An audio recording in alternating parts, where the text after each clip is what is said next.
cancelled. Schweezy. Oh no! Our table! Alright, so I haven't done one of these in a while. By one of these, I mean this segment of Cancel Schweezy. We just got through Schwegmas, or Christmas Schweezy, so I haven't gone through a relevant magazine article. One, because I think we really wrung it out dry, but I've waited a couple months, now we're back on our bullshit. I'm just trying to see what the hell relevant magazine seems they need to be publishing in their stupid fucking magazine. And I'm not showing it right now, but on their website, they have Unite Health Share Ministries, and it's healthcare for Christians. And I want to get to that in just a second. But anyway, so today's article I do want to go over. What My Anxiety Taught Me About God is by Rachel Dimsky. I want to say her name. If I said it wrong, Rachel, I do apologize. But I am going to look at your qualifications right now that Relevant has said, because we got to look at what qualifies these people. Rachel, I don't hate you yet, so sorry if I'm mean. Rachel is working towards her MFA at Chatham University in Pittsburgh. She loves few things more than travel, interior design, running, literature, and a good cup of tea. She blogs on Steeped in Thought. Okay, it looks like you're a blogger. Okay. No, nothing to hate you against, right, Rachel. Nothing I hate yet. But anyways, though, I do want to talk about that, and this does get into the, Christian-based healthcare system.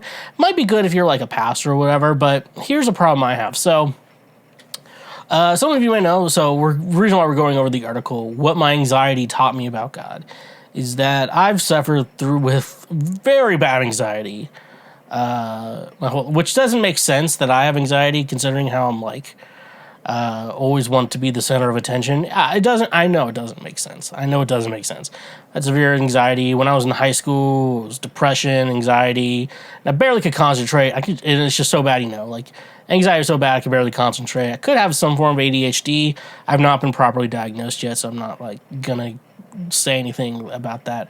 But I've always had trouble concentrating, and it's always been anxiety and depression and stuff like that. So when I was in high school, instead of going to a real doctor or someone who was qualified, our church had a therapist that would do therapy at the church or whatever. And I went there, and she, it was very, and I'll tell you, it was not good. I should have went to a therapist. That's just a life advice I would tell you, because she didn't fix any of the problems. She's like, you need Jesus more, and it was Jesus-based therapy. Which how she could actually be charging for real therapy, I don't know. But yeah, that's just life advice for me. I don't care if you are Christian or not. I want you to believe what you want to believe. But when it comes to health-related things, don't go to the church for help. You should go to a doctor. The doctor can be Christian, that's fine. The doctor can believe what they want to believe, but the doctor should be giving you good medical advice. I just believe medical advice should not have to involve Jesus. My opinion, controversial to a lot of people, but, this is the type of guy you get. So you're just going to have to deal with it. So let's get into this. What my anxiety taught me about God.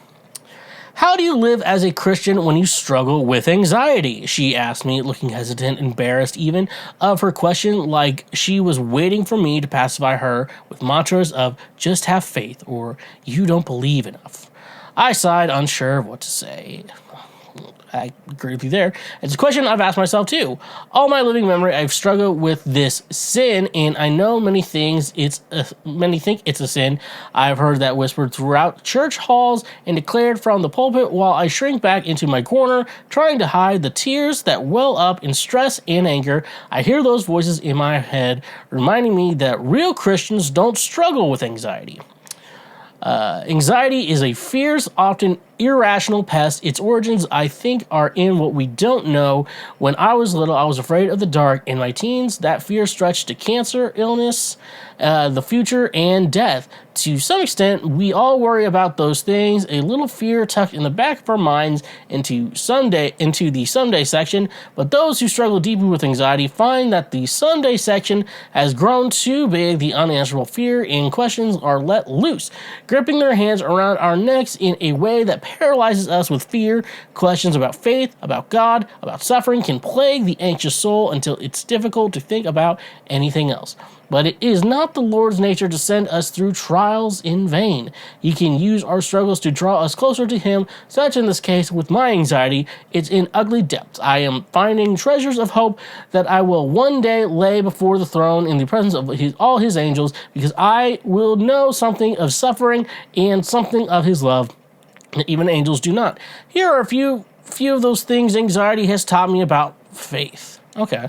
So it does sound like we do agree to a certain step that, like, the church is like, don't be anxious, but I feel like mental health anxiety, and I will tell you this, mental health anxiety is so much different from what I would say just like, oh, I'm worried about my test tomorrow at school. Like, that's how they phrase that. It's like, that's what the church thinks anxiety is. Like, don't worry about the test. Either you're going to pass or fail. It's all according to God's plan. But like, when you're like, but they don't realize anxiety is just like, I just can't. I can't talk to someone on the. I don't want to talk to someone on the phone today. It's just going to be really bad. And even though it's not that bad, and you're like, I don't think I can talk on the phone with someone today. I'm like, I don't think I can go out today. I think I just need to stay at home, like just stay in bed all day. It's just stuff like that, and that's the part that the church doesn't understand. Let me continue with this article.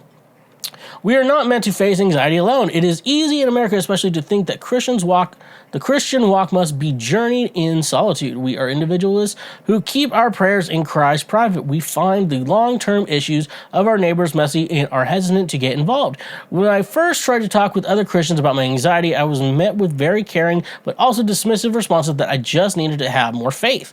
Anxiety is not a glamorous problem. It's not one that we like to address because it brings up all that we don't and can't ever know, and so anxiety has become a quiet issue, one that sinks its roots in our hearts and heads but rarely makes it to our lips. We're afraid to talk about it because we don't want to look like bad Christians, so we let it grow untamed in the dark folds at night. 100%.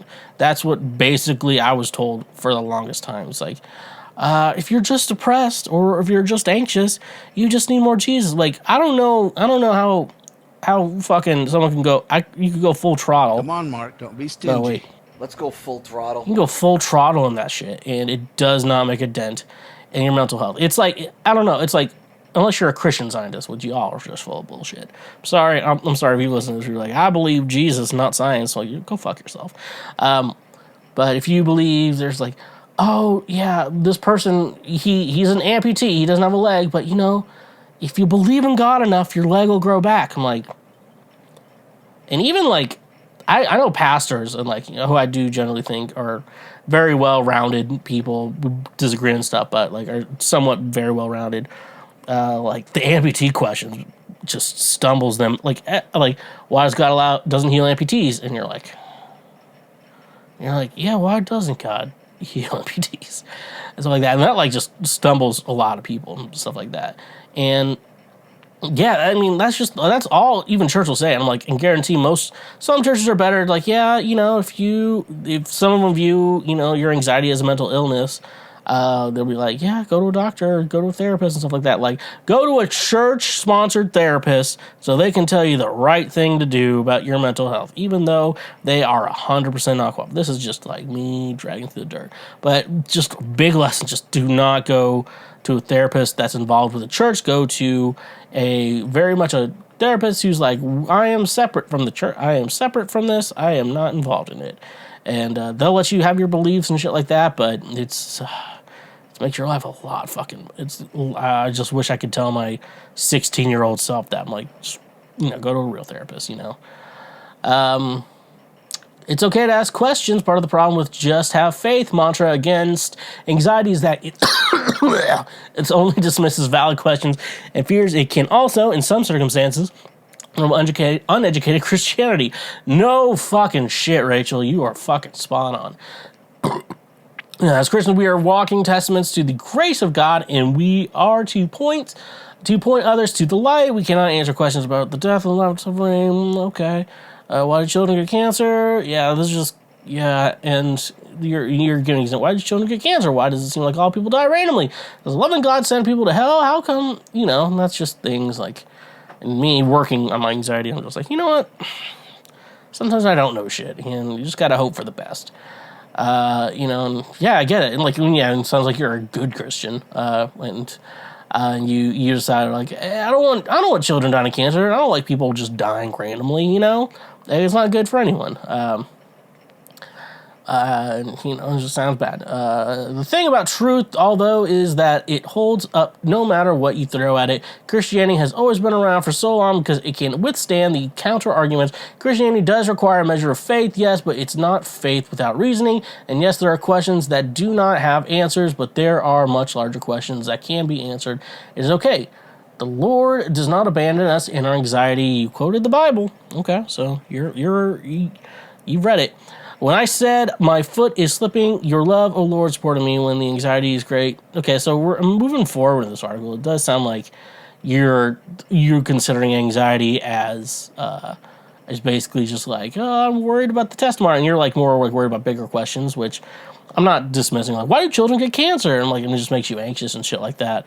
I'm like, okay, so, but I'm like, it's not like real mental health anxiety. It's like, I consider worrying and anxiety to be two different things. And when the Bible said, and it makes sense to me when like the Bible's like, do not worry, because of the Bible, or else the Bible was like, do not have cancer, do not have a cold, do not have tuberculosis. That's the Bible. So I'm like, well, I got tuberculosis. I don't know what I'm supposed to do. Well, maybe if you believe in God enough, He'll take away your tuberculosis.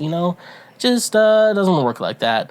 There's like, I guess she's quoting David. He had anxiety, but he was just, he was just, stressed out about running a fucking kingdom and shit like that.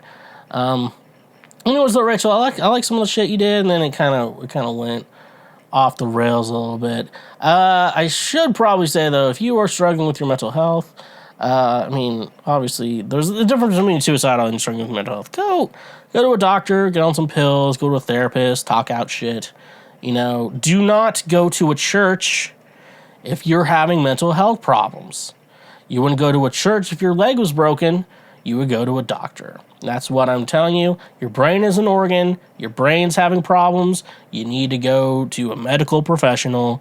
You do not need to be going to the fucking church for your health problems.